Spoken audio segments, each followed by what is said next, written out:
So good afternoon. And as Sultan already mentioned, he asked me to moderate this session. In fact, two sessions, because we have 45 minutes now as first, and then another 45 minutes for the second session.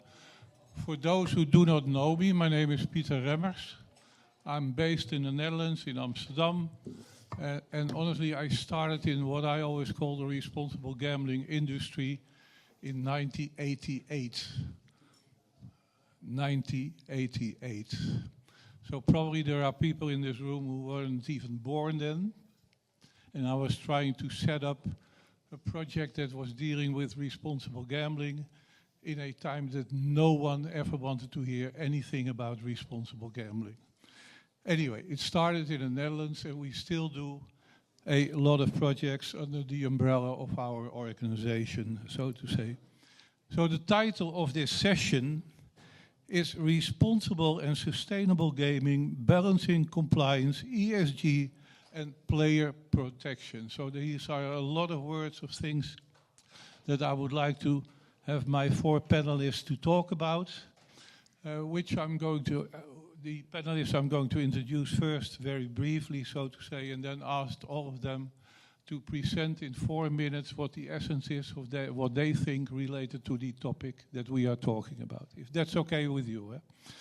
Alida Tace is highly regarded business lawyer, maybe more than 13 years of professional experience. In gambling, she has been active from the very beginning of the reformation of the Romanian legal framework. She is licensed as European trademark and design attorney, and complementary, she has gained substantial practice in AML, corporate law, consumer protection, advertising, and audio-visual areas. I'm going to do the introductions of all four of us first, if that's okay with you, and then I come back. Yeah? So Jan Rehola, if I pronounce it in the right way, is the founder and director of the Institute for Gambling Regulation. He works in the Czech Republic and Slovakia, if I understand well. Previously, he worked, amongst other things, at the Czech Ministry of Finance.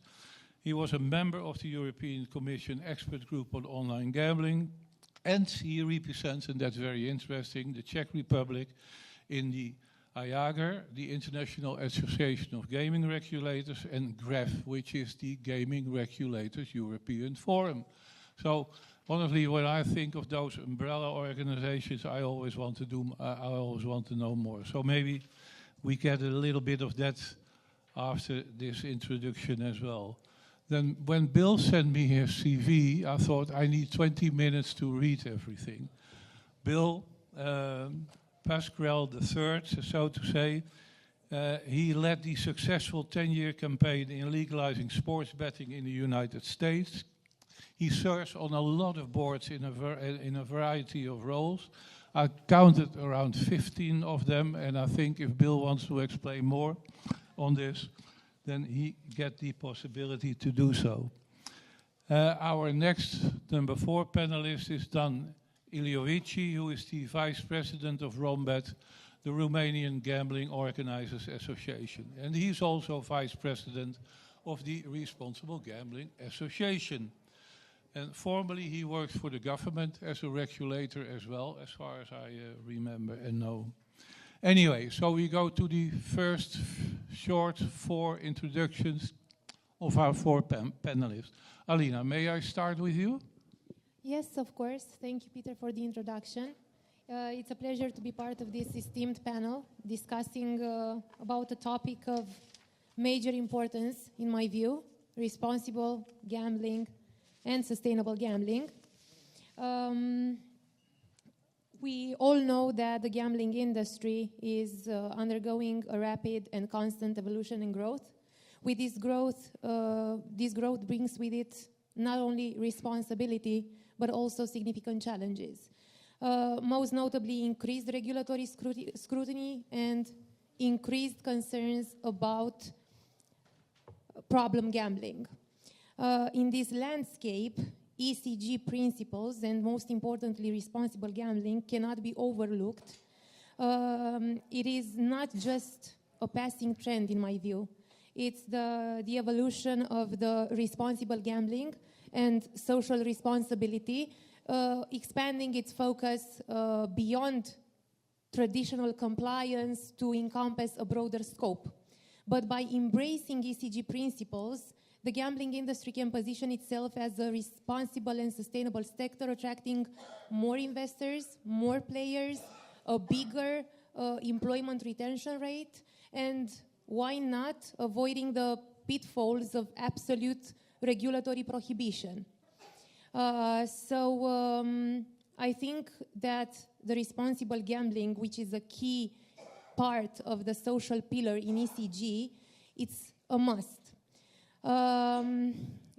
In Romania, for example, which can be considered a mature market, we have regulated online gambling almost 10 years ago, in 2015, but we are still facing legislative shortcomings, and we are still facing shortcomings in the regulator's interpretation and implementation of the law.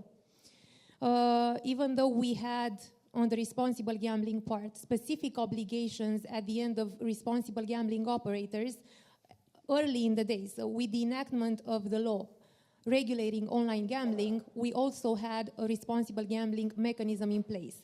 We had the obligation for operators to allow players facilities to self-exclude, either temporarily or permanently. We had the obligation to maintain a self-exclusion register, the obligation to impose limits on deposits. And we also had the obligation to pay an annual responsible gambling contribution on an annual basis, which was meant to be used by the Romanian National Gambling Office in its work to prevent gambling addiction. And it all seemed to work just fine, except for the fact that even though the annual contributions were paid, they were not used at all. Okay. In none of in any prevention programs whatsoever. So the money was just sitting over there. Back in 2023, however, there was a significant regulatory change meant to refine or to rethink the self-exclusion mechanism.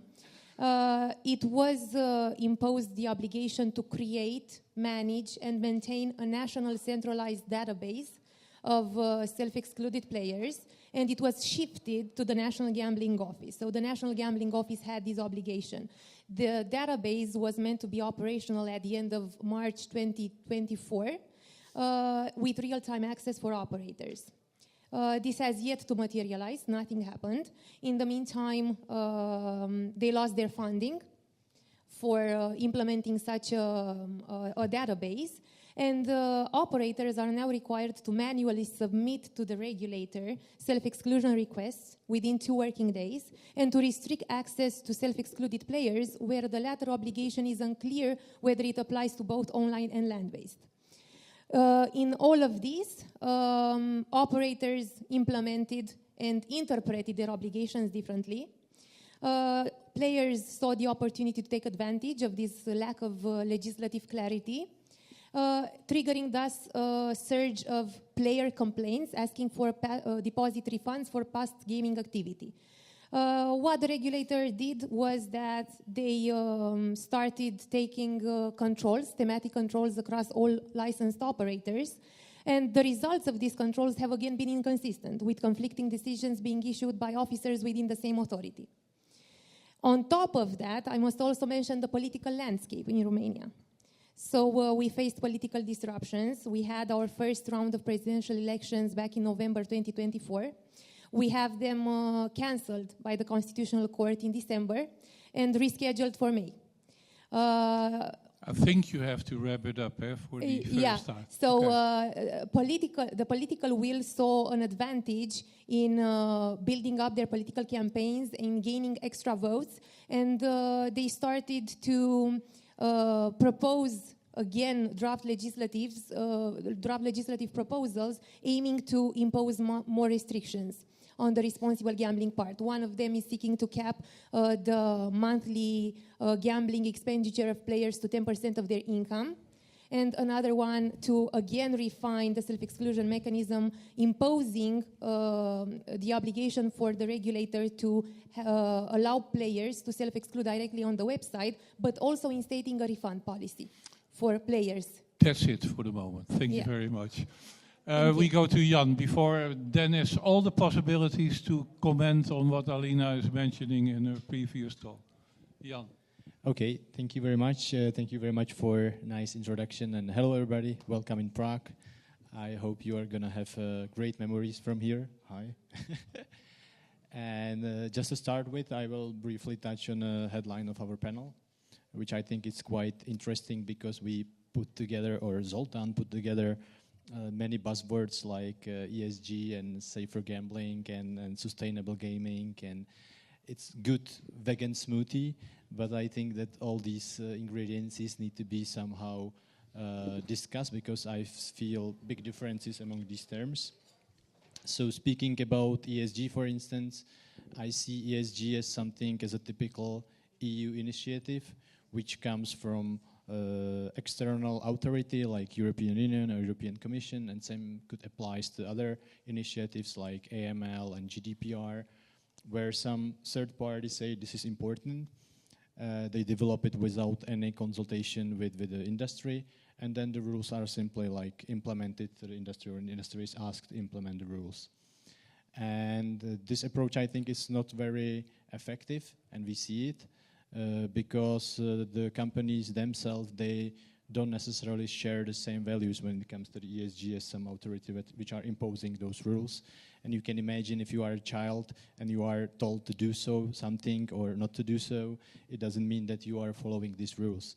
It means that in better case you are not following that, or in worst case you pretend that you are following those rules, but actually if you don't understand them or don't believe them, you just breach them. And that's, I think, what's happening with ESG. ESG could be, from my perspective, seen as in many cases just a box-ticking exercise. It could be just PR, exercise for the companies to pretend that they are ESG for various reasons. So I'm a bit skeptical to ESG. I'm much more optimistic, on the other hand, to the safer gambling, because safer gambling policies, at least here in Czech Republic, is mainly driven by self-regulation. So it's the companies themselves who are promoting new rules. And as the gambling industry evolves, they see that in the real core of their interest must be the player, the customer, and not only in a sense that they need to squeeze that as much money as possible in the shortest time, but rather to keep the game safe for the player, to give him tools and means how to control the play, and if they lose the control over the play, to give him some tools and rules and tools and means how to restore the control over his plays. And this, I think, it's very crucial. And compared to ESG, it's really different, because here it's the companies themselves who those rules are coming within from, and who are promoting them.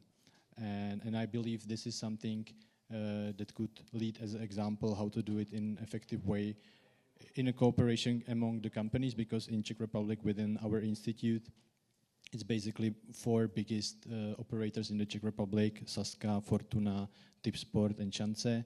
They team up together, and they are working on a responsible gambling program together. We are developing the tool that's detecting risky player behavior across all the market.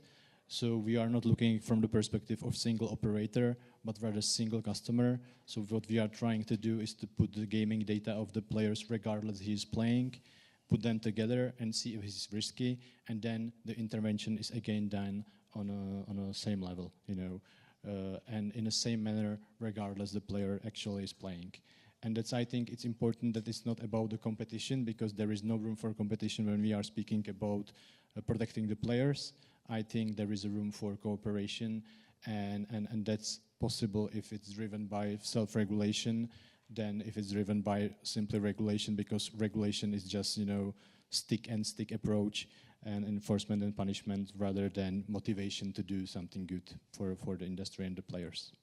Thank you very much. our thinking when I'm trying to introduce Bill to give his point of view related to the USA. Does Donald Trump has any thoughts on responsible gambling and ESG, as far as you know? I will only answer that if it doesn't count for my 4 minutes.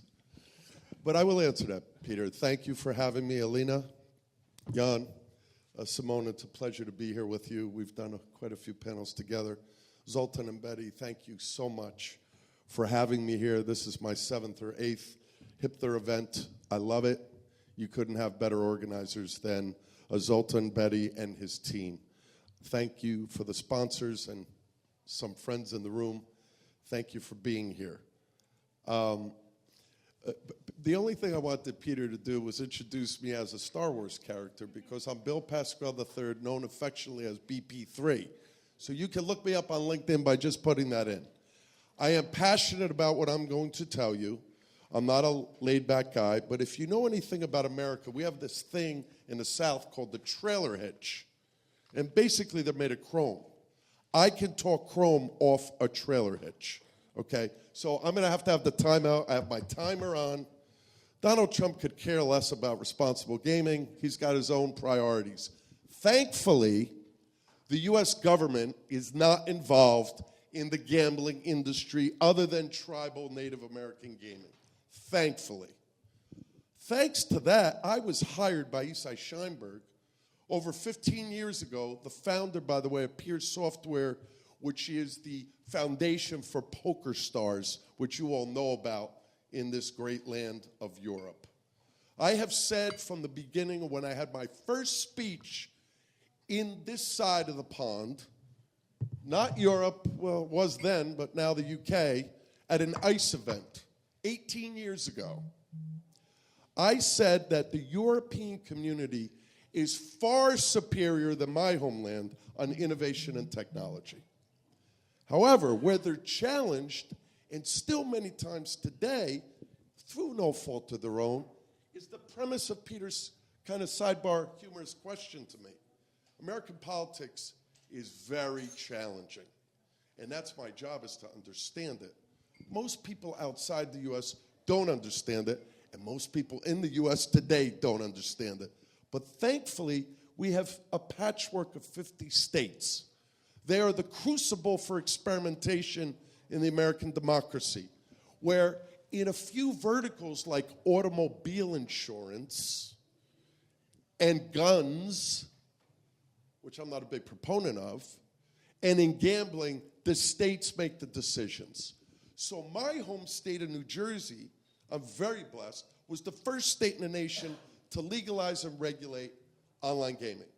That was 13 years ago, 12 years ago. And then later on, we've repealed PASPA, and we have sports betting, online and offline. The market is still in its nascent form. But what I'm here to tell you is the regulators are not the bad guy. The licensed operators are not the bad guys and gals. It's the black market who could give a boo about consumers. There is no consumer protection in the black market. Good luck cashing out often. The Bodogs, the Bravados, the Five Dimes. I love when those companies have come to me over the years, Bill, can you get me licensed? You'll meet a law firm in America that'll tell you you'll get licensed. I'm telling you, because I talk to the regulators every day of my life, you're never getting licensed because you're a bad actor. Stop taking bets illegally, pause, sell the company, and maybe your company can get licensed. Responsible gaming, player protection is the Achilles heel of the global gaming industry. You see what's happening in the Nordics. You see what's happening across Europe. You see what's happening in Oceania, in New Zealand, and Australia. There's massive concern. But I don't care if you're a regulator here, there, or anywhere. You should be realizing that the more you hurt and put belts and suspenders and taxes and regulations on the regulated market, the more you're hurting the consumer. Remember, just a few years ago, the state of Massachusetts regulated and legalized sports betting. Do you know what one of the first regulations proposed was? And thankfully, we crushed it and stamped on it, and then you have to run over it so it doesn't come alive again. They wanted to ban affiliates. How stupid. Not because they're stupid, because they're uninformed, okay? So what I'm telling you is the U.S. market, which is perhaps where I'm most proficient at, has to better understand that the legacy of the casino market in America, which is where I started, representing 24 casinos from East to West Coast, you know how they treated the gambling addicted customer? Like the VIP. You were having problems? Oh, here's a free bet. Here's a marker. Here's credit. You can't do that in the online industry where every bet can be monitored by the regulator. And I think that is our biggest challenge because the revenue generators in operators, verticals, they don't want to hear about RG. They think it's hurting them. What I am here to tell them, and what I tell them every day, the only way to create a sustainable industry where we can all benefit is by being mindful that the consumer is your best prize and you should work hard to protect them.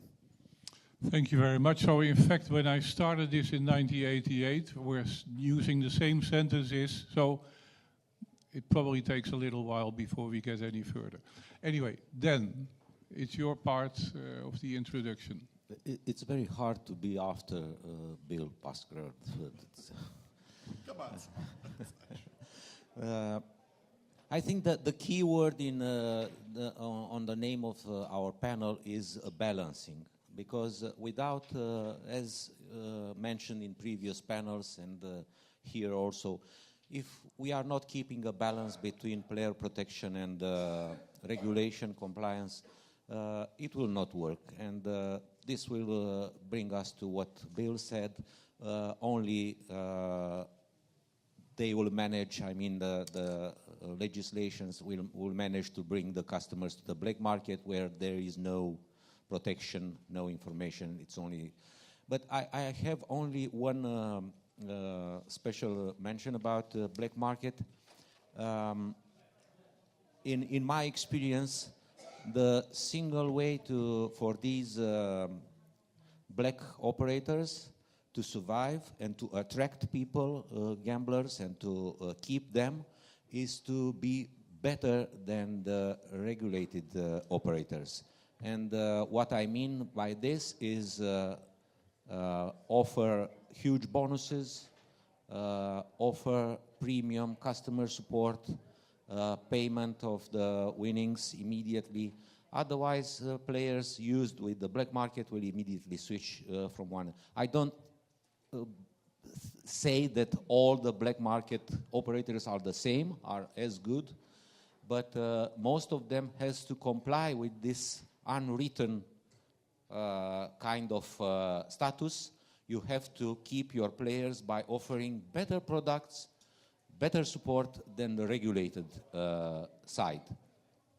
And this is a huge challenge for the legislators, for the regulators, in order to channelize the players towards the regulated market, toward the white market. Okay, so it's a huge challenge, but so how can we create a new situation? Because on the one hand, we always say there is more and more illegal gambling, and that's what we all see happening in definitely different European countries, so to say. So we are complaining about that.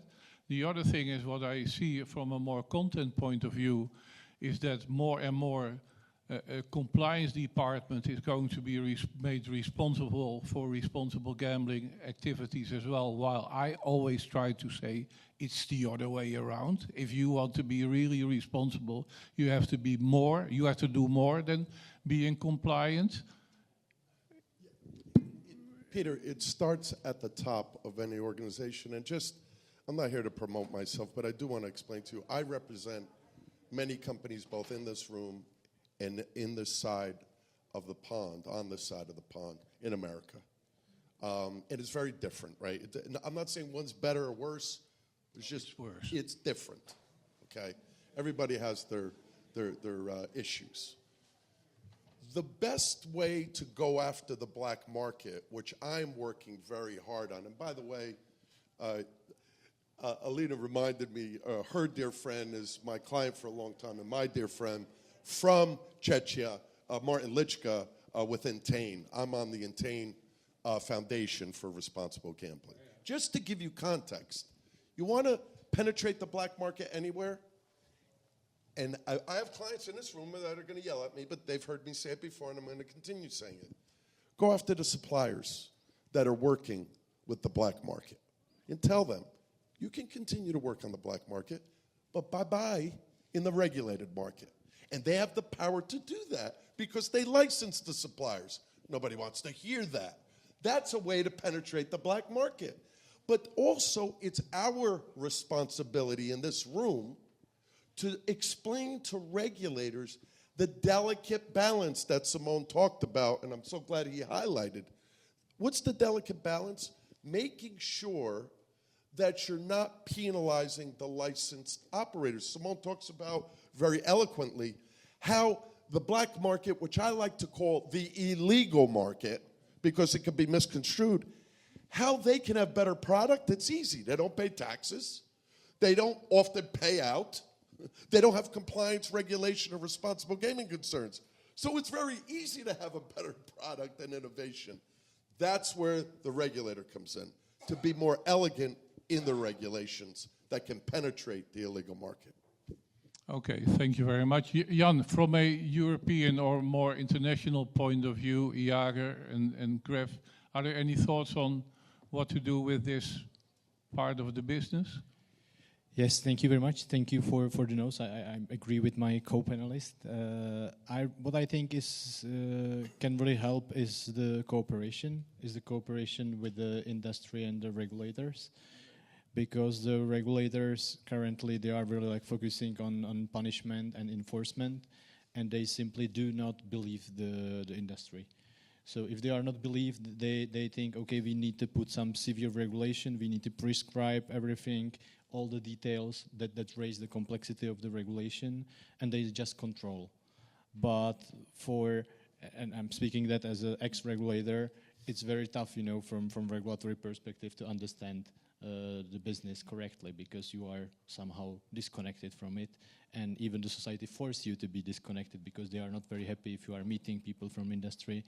So by definition, you don't know anything, or you don't know everything, and that's very tough, to write good regulation. But what I think is important, that the industry take the leading role. They can explain to the regulators and politics how the industry is working, what they are doing for protecting the players, to keep the game safe, and they can get some rewards. So it's not just the stick and stick approach, but it needs to be stick and carrot approach. And we are really missing the carrot, because we have just sticks from the regulators and politics. But if we are focusing on the carrot, and regulator can set up just the goal, saying, okay, let's in a long term not increasing the prevalence rate of problem gambling in our country. Let's prescribe how many contacts with the helpline the players should have. Let's prescribe how predictive models should be implemented in a regulation, and what should be the outcomes. How many contacts you have with the people who do intervention and these kind of things. But just prescribe the goals, and then take the room for the industry to fulfill these goals by the means they understand better. And if they fulfill these goals, then could be some carrots, some benefits that the regulators give to the industries. It could be tax relief, it could be, less tightening regulation and whatever. It could be some clarity and transparency in regulation in the long term, because everybody needs to have, some long-term values. And so that's the thing. I think it's a dialogue, and I think it's the more belief among the stakeholders, which are the state or the regulators on one side and the industry on the second side, and also the third party like addictologists, psychologists, the people who are helping the people. So all of them are looking to each other as enemies, but at the end of the day, they should follow the same goal, which is to keep the game safe, fair, and safe for the players. Okay, thank you. Alina first, and then I go to you. Yeah, thank you, Peter. I think that responsible and sustainable gambling, even though it should be rather intuitive and self-explanatory, I think more education is required on what it is, why it is important, why we need it, and it cannot be achieved in isolation. It requires collective efforts from all stakeholders involved. On one hand, from operators, as Jan mentioned, so they should bring together and leverage their resources and their knowledge in the industry to drive meaningful change. And on the other hand, regulators, policymakers, and industry associations should be collaborative and cooperative in addressing the issues and in fighting the black market, as Bill said. For example, we do have in Romania restrictions and obligations imposed on B2B operators that they are required to restrict access to unlicensed operators in Romania. So I think it's a collective effort, and we do need to find a balance between regulatory requirements, reconciliation of the bureaucracy with the economic realities, and what we really need to achieve the goal, which is effective player protection in the end and no black market. Okay, thank you. I'll come back to that later. Dan first. Just a short mention. It was discussed previously and now that regulators should collaborate with the operators. And the short force of how regulators understand the industry. I've been there on the regulator side, and what I saw is that regulators are afraid of showing themselves as non-experts in gambling, although everybody is presuming that they are very good in what they are doing, but actually they are not in the industry. They are somehow outside the industry. So they are afraid of acknowledging that they need some training, that they need some education in order to apply the law. And the second issue is that if there is such an approach between the regulators and the operators, the politicians and the government and the mass media will immediately accuse regulators of being on the part of operators. And that will lead to an attack from both sides, yes, for the regulator. They are in a very, very strange situation. They have to protect the market and apply the law, and on the other hand, to prove that they are independent. So it's a tricky situation. It's too complicated and too difficult to manage, so to say. Or should we just say, maybe the best thing to do is to get rid of politicians who make, in principle, the decision? Honestly, I'm from that country that was mentioned in the previous session, the Netherlands. And honestly, I'm not very proud of what is happening in my country, so to say. But if I look at the gambling authority that we have, at the end of the day, they just have to obey the decisions that are made in the Dutch parliament. And these decisions are made by people who definitely have no idea what they are talking about. But that's the way we have to deal with it, so to say. So how can we manage to, let's say, deregulate, or if that's a nice expression? I mean, how can we do that? I don't think it's really that hard. Okay. And I don't care what jurisdiction you're talking about. I have a pin on my lapel. I wanted Zoltan to be here for this, but certainly Dr. Hoffman knows about this and some others. My father served in the U.S. Congress for 30 years. He was the sponsor of the Online Gaming Act that never passed. He wouldn't know what online gaming was if he fell over it. He sponsored it because somebody came up to him and explained it to him, and he said, okay, I'm happy to put a bill in. I wear this pin because he gave it to me in his hospital bed a few weeks before he passed. And he passed while he was in office. I know all about government. I've served in it. My parents are from government. One of my brothers is still in government. I don't blame politicians in democracies. I don't, even though I may disagree with the president of my country, I blame the people who didn't vote. Because when you don't vote, you get bad outcomes. When you don't vote, you have less informed politicians. In a democracy, it requires citizen participation. You not only have an obligation to go and vote, you have an obligation to get educated to make an informed decision. We get bad decisions and bad politicians when people don't vote. Number one. Number two, do you think that New Jersey is smarter than anybody else? Oh, we like to convince that we are. The first state in the nation to do online gaming with a Republican governor who ran for president. He's not a Democrat. He's a Republican. He did it. Why? Because we met with him and we socialized and educated him. And I understand Simone's point about regulators' concerns. Here's the one seminal thing we all can leave here with, I believe, because I believe it in my bone marrow. Regulators should not be afraid to work collaboratively, appropriately, and ethically with operators. If they can't do that, they should leave their jobs. No job is worth doing something that's not transformative. And when politicians interfere with regulatory policy, that's the biggest mistake. They're supposed to pass broad laws. Let the regulators do the detail work. They're better educated to do it. And that applies for any organization. And I understand fully your frustration, but I am an eternal optimist. And I believe better days are ahead for this industry. We just have to understand that we bear responsibility too, to educate before we advocate. Any comments from Jan? Yeah, thank you. Thank you, Bill. I completely agree. I think it's our responsibility.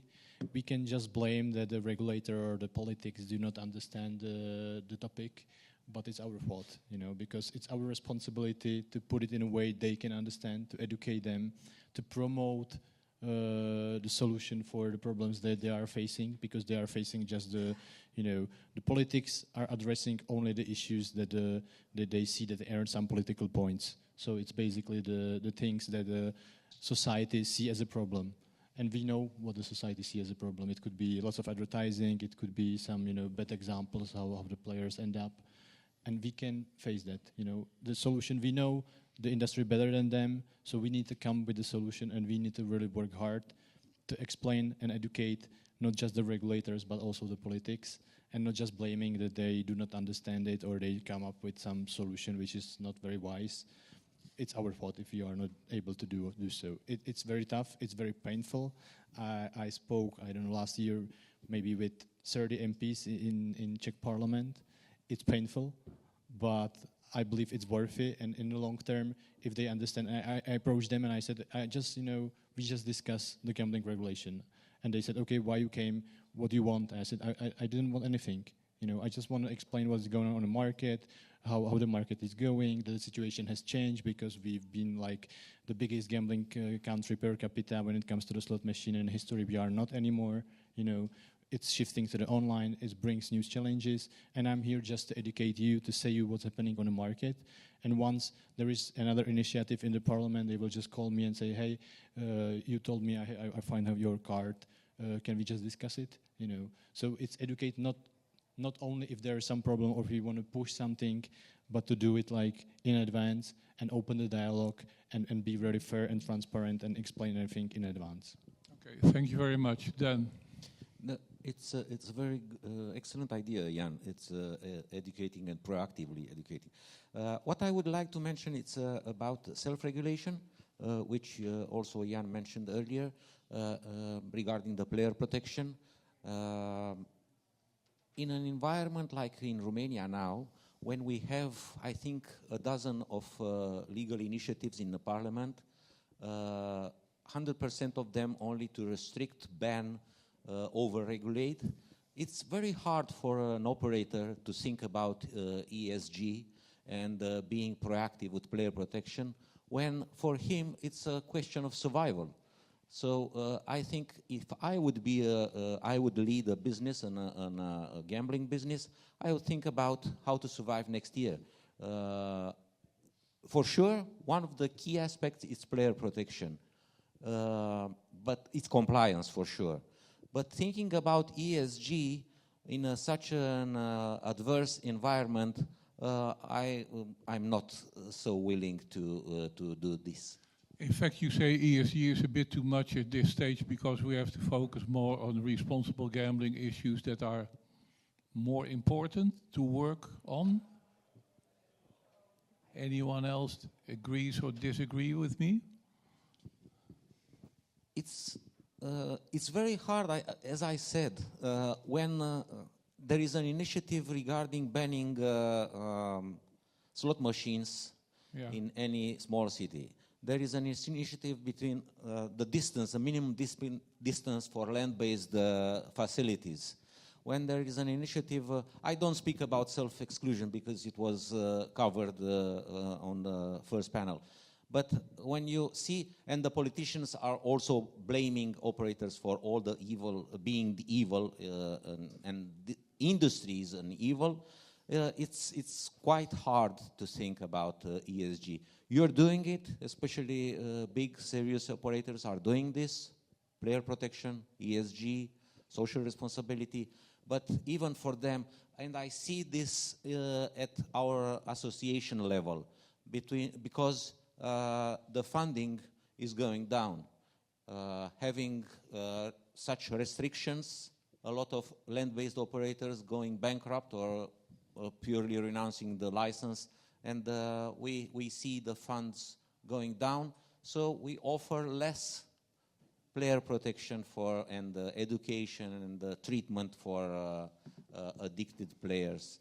It's a circle that goes in a very bad way. Well, are you trying to say that the industry is dying? Well, honestly, if I look at slot machine arcades in the Netherlands, so to say, there are companies in the Netherlands that offer slot machine games, and they have had to close a number of their amusement arcades, so to say, or slot machine arcades, because everyone is putting in more restrictions for what they are doing, asking for higher tax. The government is asking for higher taxes. And all those who would like to play then go to the great illegal market, which is the right way to explain. But that doesn't help. So in fact, ESG is a bridge too far, in brief words. I think that besides education, which is indeed a key point, it is also very important for authorities and regulators and policymakers to have willingness in changing the landscape and have an open doors policy, and being open to discussions and to initiatives in how it is better to address this issue and how we can achieve player protection. Because if they are not open to this, we cannot educate them. We cannot change anything. Okay, so 1 minute for each of you as a kind of final statement regarding the question that we started with, before we continue with the next session and ask opinions of the others. Bill, shall I start with you? Just 1 minute saying, okay, this is the essence of what I think is important. Yeah, I still really believe that our best days as a global industry are ahead of us. And I believe that a better approach, I want to tell you two quick 20-second each stories. The NFL, the National Football League, which I went to court with because they were against sports betting. Now they're all in on it. They gave an organization $7.5 million 2 years in a row, $15 million to the National Council of Problem Gambling. There's going to be an investigation announced about that because nobody knows what happened with that money. What would you put a 1-800 number up? You know, big deal. 1-800 numbers are baloney because the people behind it aren't trained properly. So watch out for that. That's number one. That's not our industry. That's the professional league. Where did that money go? Why did they give it to them, et cetera? And number two, my first client in the gaming industry is now the President of the United States. I represented him for 5 years in his 3 casinos in Atlantic City. By the way, they were an abysmal failure. They all went bankrupt, okay? And there's a story behind that. But not because of you. Not because of me. No, I'll tell you the story why. No, just to be sure. But at the end of the day, we have to understand, in order to convince politicians and regulators about taxes and regulation, we have to explain that we're the good guys. The bad guys are the illegal market. And there needs to be more work done going after the bad guys, not the good guys and gals. Thank you very much. Alina. I think that the gambling industry does have to address the impact it has on society as a good corporate citizen and ethical business, but it's not just on our side. It is also on the regulators and on the population side. Thank you. Jan? Yeah. I think speaking about safer gambling, that I also see the bright future, because we have today 2 panels on responsible gambling. You know, if you look at the ICE and sustainable gaming zone, you can see on the gambling shows already that they are like, it's already topic, and it's not like ESG. It's not like pretending that we want to be responsible. I can see big shifts in the companies that they really believe in it. It's their like internal values and principles that they believe that they should protect the customer, and they are doing so by self-regulation, not because it's prescribed by the regulation, but they really believe it's in real center of their interest is their player. And that's, I think, something that would be noted by society. I think it's already noted. We need to speak about it. We need to give it like to the audience and broad society more know about it, what was happening in the industry, because I see very big shifts from days like 10 years ago, 5 years ago, and you can maybe tell it as well. It's much more genuine than it was 5 years before. Thank you very much. Then how should I say? take a deep breath. An optimistic and a pessimistic point. The pessimistic point is the world is changing for the bad, starting with Putin, Ukraine, Trump, and all the other things, political things. And the optimistic part, we are interested in. The optimistic part is that player protection could have a huge benefit from AI. Which is somehow politically independent, and it cannot be blamed that it's taking part of one side or the other one. So player protection and AI could make a huge difference in this industry. Thank you very much. I didn't ask any questions to the audience because I thought we have a second session and we are missing one of the presenters. So I thought if I just change it a little bit and leave the questions to the next round, then we can survive. Can we thank our panel at least with a big hand of applause?